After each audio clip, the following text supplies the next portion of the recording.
Assalaamu calaykum waraxmatullaahi wabarakaatu. Asxaabta sharafta leh waa idin wada salaamay dhammaantiin meel walba aad joogtaan. Waxaa idin leeyahay maalin wanaagsan, duhur wanaagsan, galab wanaagsan, haween wanaagsan.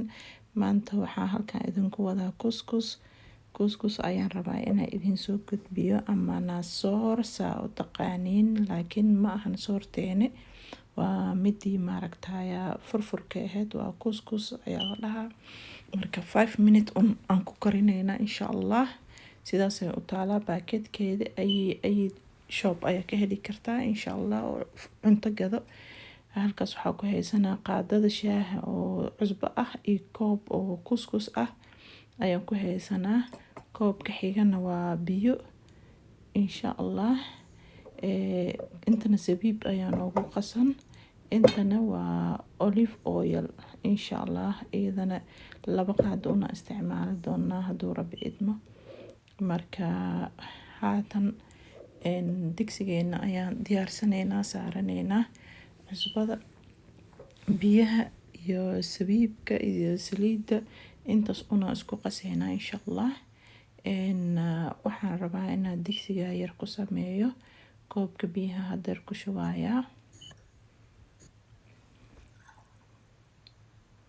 Biyaha waa qandac already waa soo kululeeyay. Kul kale uma yacni dabku daaran yahay, laakiinse inaan wax badan sugo uma baahna, uu kulul yahay biyaha. Dan haata cusbadii ku darnay maxaa la dhahayaa hadda kuskuska ku daraynaa. Markii buu isoo rogayaa because waxaan ku kululeystay katalka biyaha. Marka wuu kululaa.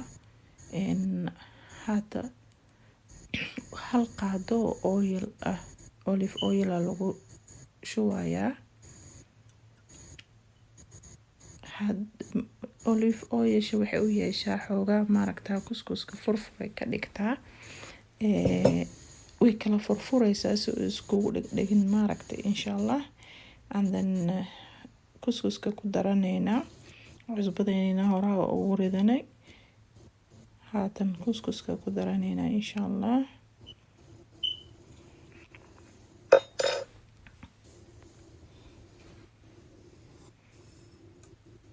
Koobka biyaha iyo kuskuska way isla wada eg yihiin. Hadhow waa in yar ku kordhisan doonaa insha Allah. Xoogaa wuu soo yar adkaanaya isla markiiba biyaha wuu qaadanaya mawjeeda. Marka gadaala waxaan kaga daraynaa in yar oo biyaha ah, biyo oo asagana same qandac ah insha Allah. Iyo waxaan kaga daraynaa qaado kale oo olive oil ah. Kadibna waa xiraynaa oo isku dabooleynaa insha Allah. Waxaan ku xiraynaa bacda oo maaragtaya bacda yacni cunada lagu xirto. Iyo waxaan ku xiraynaa foilka bahalka aluminiumka. Labadaas aan bacda ku xiraynaa, afka kaga xiraynaa, and then aluminiumka ku xiraynaa sidoo uu huuro oo maaragtaya huuritaankaas uu karo daasid insha Allah. Qaadadii labaad oo saliidda ku darnay, kasta yar biyo ku daray. Marka insha Allah haatan waaba diyaar insha Allah. Marka waxaan rabnaa inuu saas u kala daato, saas inuu ahaado isku dhegdhegin oo maaragta uu noqonin. Sabiibkan gadaalaan kaga darsan doonaa hadduu Rabbi raali ka noqdo insha Allah. Hadda afka ka xiraynaa si uu huuro. Bacda ku xiraynaa waa bacaha oo lagu xirto cunada insha Allah. Marka aad rabtid inaad afka ka daboojid ama maaragtaya ayaa lagu xirtaa. Kadibna aluminiumka kor ka saaraynaa.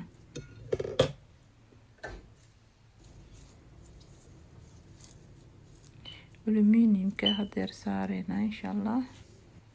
Wuu huurayaa, huuritaankaas on dabkan uu aad u gaabsan yahay ma dheera. Marka waxaa la rabaa inuu ku bislaado uumigaas inuu ku bislaado u baahannahay. Biyo kale laguma kordhinayo. marka aada u macaanaana aada furfur u noqonaya insha allah. waa ka heli doontaan haddaad soo tijaabisaan insha allah. waxaa kaa ku cuni kartaa ay shay u baahan tahay sida bariiskii oo kale, soo hilib ku cuni kartaa, chicken ku cuni kartaa, kalluun ku cuni kartaa, khudaar ku cuni kartaa, ay shay is leedahay maaragta kaleeday wuu ku habboon yahay ku cun ayaa ku cuni kartaa. wax u diidaya male, waa sida bariiskii oo kale 5 daqiiqo bes aan sugayna hadduu karaya insha allah. waa daboolnay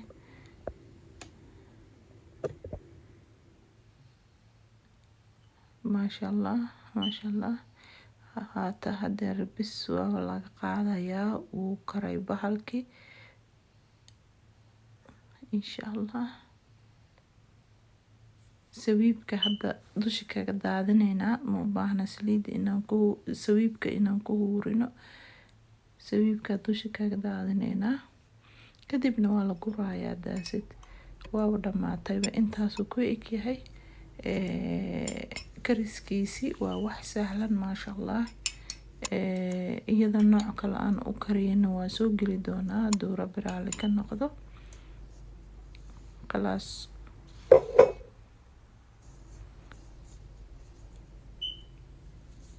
kuskusta waa khafiif oo maaragtayaa caloosha aada ugu fiican tahay. qofka gaaska qabo kale ma dhibeyso runtii markasaan loo kariyo oo wax yar oo hilib ama kalluun ah, ama haddaad si fiican aad u karisid oo saliida ka ilaalisid oo aad ku cuntid maasha allah. culeysna ma ahan baasha, mujeeda say u kala daadanayso sida inaa hadda weli aan la karin oo kale u eg tahay, laakiin waa biseel waana khafiif. markaa cuntid caloosha culeyska ma naqanayso. okay waay, marka aada u macaan tahay. bahashan isku ogaada insha allah. qofkii cayilka cararayo bahashan ha isku ogaado. khudaar kaliya u shiilan karaa iyada. khalaas ma u baahnid bariis oo culeyska dhigaya iyo baasto oo caloolka soo saareyso, intaba looma baahna. aada u macaan tahay insha allah. soorteeni xataa caadiga ah maaragta xoogaa way culus tahay, laakiin bahashan waa kuskus marookaanta soortooda khafiif waayo. ma aqaan bahasho waa lasoo warshadeeyay ila tahay, aada loogu soo shaqeeyay, waana furfur oo kala daadanaysaa iyadoo dhan xabad waaye, yacni daqiiqa ma ahan. haatan saxankeeni aan sharxanaynaa insha allah. kuskustii waa ka ridanay, koosta aan karsanay, halkaas koosta waaye waxa halkan noo saaran insha allah. chickenna waa chickenka lugahan dubanay iyo in yar salad insha allah. saxankeeni sidaasuu kusoo baxay maasha allah tabaarakallah, maasha allah tabaarakallah.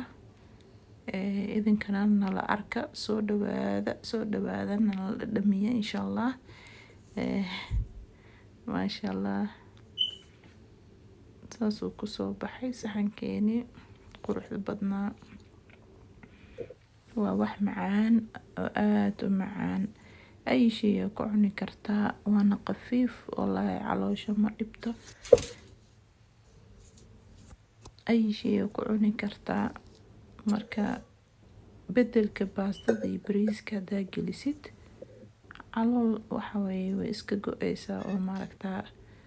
waa kaasaasuu kusoo baxay maasha allah. waxaa idin leeyahay asxaabta share, comment, like waa xaggiina insha allah. kusoo dhawaada mar labaad mar saddexaad Ramaala Cooking Channel. waxaa idin leeyahay assalaamu calaykum waraxmatullaahi wabarakaatu.